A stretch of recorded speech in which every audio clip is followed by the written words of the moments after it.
I want to start first with my motivation. My motivation is very unique. I'm from New Orleans, like I said before.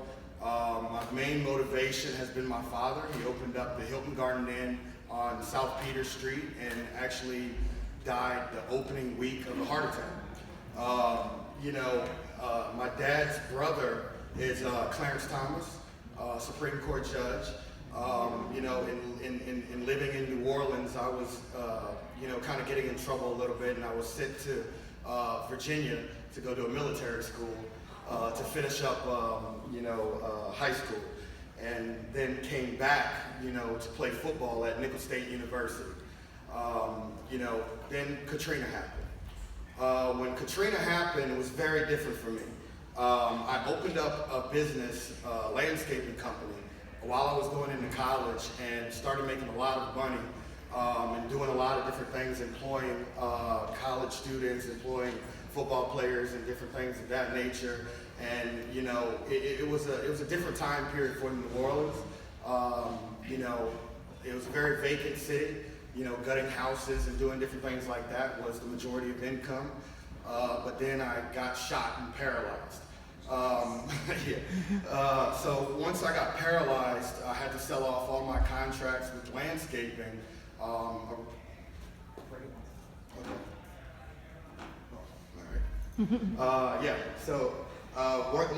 Once I got shot and paralyzed, I couldn't play football anymore.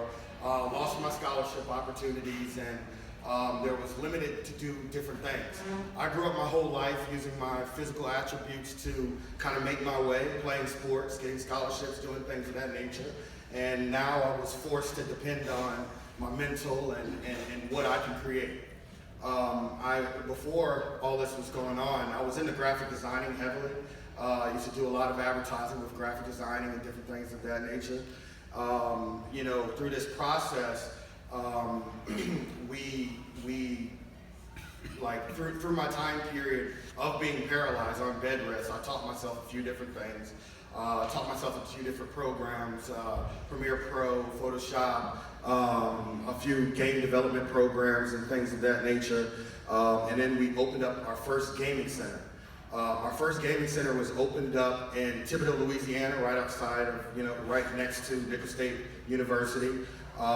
It was very big for us. It was the only gaming center of that area in that area of Louisiana.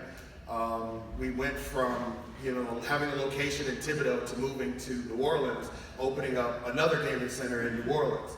So throughout the years, we were collecting a lot of data on different competitive gamers throughout the state of Louisiana.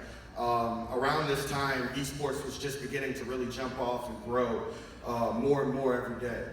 After having the gaming center in New Orleans, we looked towards, the overhead started kind of getting to us more and more.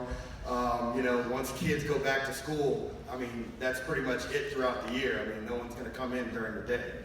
So from that point, we went to hosting live events. Competitive gaming, we were still able to draw crowds. So we were hosting a lot of gaming tournaments and different things of that nature. Around the same time, I hung out with a lot of freelance designers and a lot of developers, different things like that was hanging around in these gaming centers. And we started teaching the kids. A lot of the kids coming in wanted to learn content creation